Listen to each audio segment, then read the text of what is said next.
Now I would like to call Sonam Chokave for the next. My name is Sonam Chokave. Today we are going to find the n term of an epi. 21, 18, 15 is minus 81. A is equals to 21. D is equals to A2 minus A1 minus 21 is equals to minus 3. an is equals to 81. Pause. 18 is equal to 21 18 minus equal to minus 3. An is equals to 81 minus 81. minus 81. An is equals to a plus formula. An is equals to a plus n minus 1 into d. A is equals to 80 minus An is equals to 81 minus 81 is equals to a 21 plus n minus 1 d into d minus 3. Minus 81 is equals to 21 minus 3. 3n plus 3 plus 3. 81 is equals to plus 21 plus 3 is equals to 24. 24 minus 3n. 3n is equals to 24 plus 81. 3n is equals to 105. 105. Therefore n is equal to Therefore 105 divided by 3. So 3 1 is 3, 3 1 is 3. 3 3 is 9, 3 is 9. 1 remaining, 1 remaining. 115, 115. 3 5 is 35. 3 5 is 15. 15. Therefore n is equal to Therefore n is equal to 35. Thank you, Sonam Chokave, for the seminar. Next, I would like to call Sophia Chokave. Hello everyone, I am Sophia Chokave from class 10 and today I am going to explain you trigonometry in Hindi. तो trigonometry क्या है? Trigonometry try का मतलब होता है 3, gone का मतलब होता है साइड और मेट्री का मतलब होता है मेजरमेंट. तो इसका मतलब है 3 साइड मेजरमेंट. और 3 साइड किसमें होते हैं? ट्रायंगल में. और बेसिकली मैं ऐसे बोलूं तो एक right angle triangle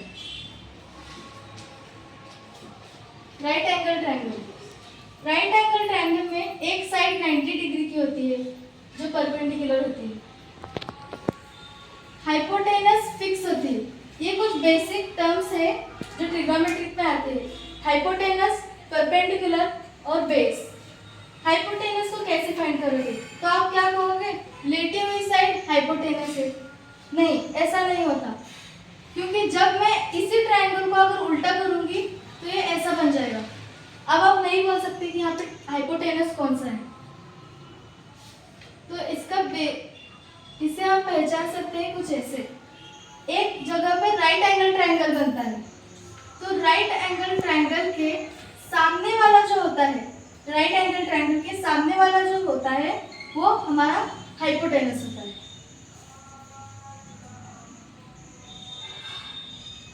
right angle के सामने वाला. और ये हमेशा फिक्स होता है.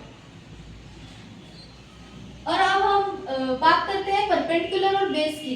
तो इन दोनों को कैसे फाइंड आउट करना है?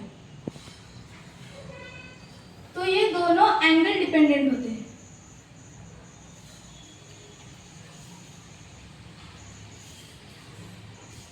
अभी मान लो मैंने इस ट्रायंगल को नाम दे दिया ए, बी और सी. अगर आप एंगल सी को कंसीडर करते हो, एंगल सी, अब दुनिया वालों ने इनको नाम दे दिया थीटा. तो थीटा क्या होता है?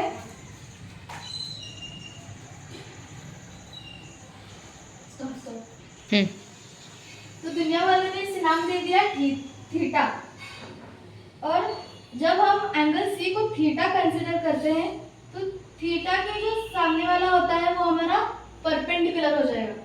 थीटा के सामने वाला परपेंडिकुलर और जो कुछ भी बचा हुआ है वो बेस हो जाएगा.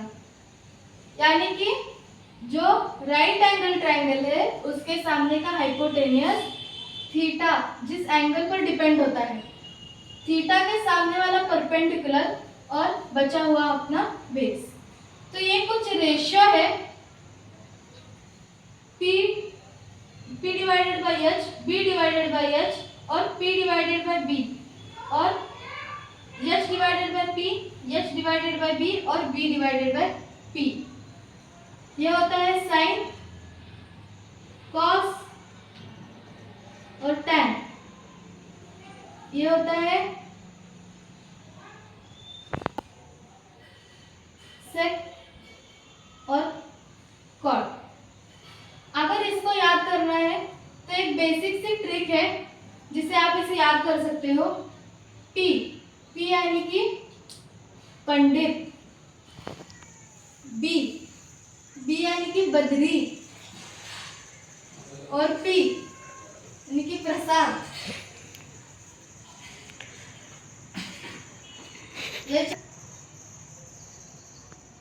B यानी कि बोले, यानी कि पंडित बद्री प्रसाद हर हर बोले। तो ये कुछ हमारी ट्रिक है जिससे आप ये रेशियो को ध्यान में कर सकते हो। तो ये कुछ है ट्रिग्नोमेट्री के trigonometric ratios of specific angle, यानी कि ये कुछ स्पेसिफिक एंगल्स हैं जिनको हमें याद करना पड़ेगा। और स्कूल सिस्टम ऐसा है कि कुछ रखना तो पड़ेगा। और अब ये सेम है, इस सेम को आपको बाहर करना ही पड़ेगा। इस साइन को आपको बाहर करना पड़ेगा। ये एक अगर ऊपर का कर लिया तो बाकी के सब कुछ आ जाएगा। बताती हूँ कैसे। तो ये साइन 0 क्या है? Sine 0 degree 0, 30 degree 1 divided by 2, 45 degree 1 divided by √2 और 60 डिग्री √3 डिवाइडेड बाई 2 और 90 डिग्री 1। तो अब हम कॉस को कैसे निकालेंगे? तो कॉस को निकालने का भी बहुत इजी मेथड है। इसी को हम ऐसे उल्टा कर देंगे, इसी को वॉइस वर्सा कर देंगे, यानी कि ये 1 जो है वो यहाँ पे आ जाएगा 1। फिर √3 डिवाइडेड बाई 2 तो यहाँ पे आ जाएगा 2 डिवाइडेड बाई √3, 1 डिवाइडेड बाई 2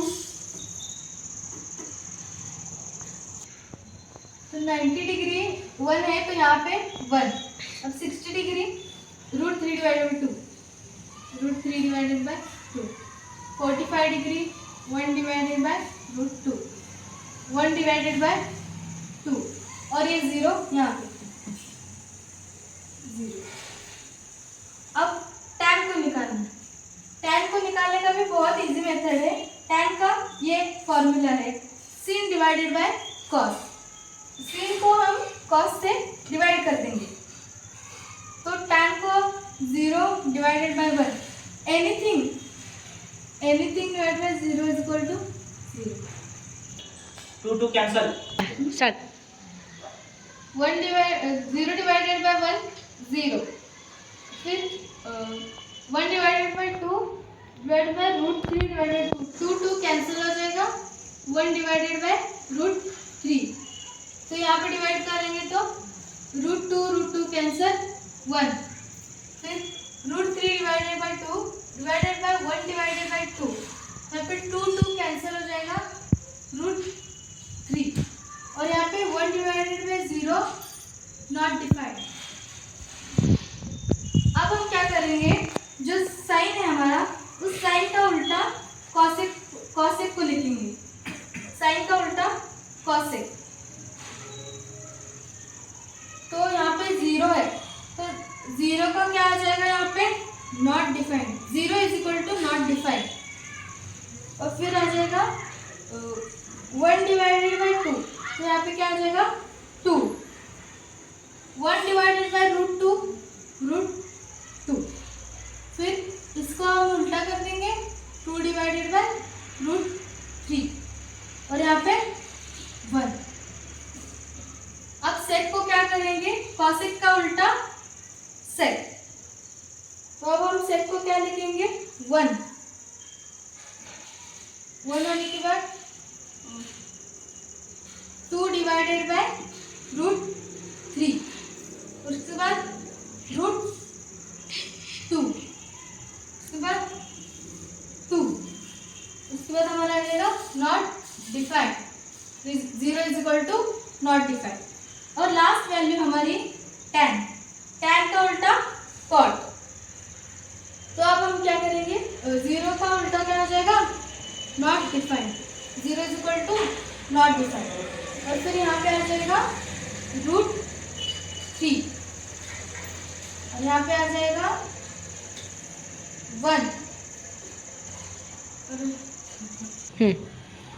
अब tan को क्या करेंगे, tan का उल्टा हो जाएगा cot। या हम ऐसे भी करेंगे तो हो जाएगा, यानी कि नॉट डिफाइंड इधर आ जाएगा, not defined √3 1 divided by √3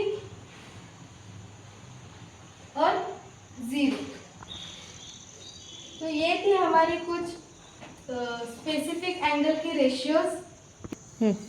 Thank you, Sophia Chokave. Next, I call Pranjali Mari. Hello everyone, I am Pranjali Mai from class 10. Today I am going to explain chapter polynomial. First, we will see important points of the chapter polynomial. First, general form of quadratic polynomial is ax square plus bx plus c equal to 0. Then, sum of the Zero. alpha plus beta is equal to minus b by a.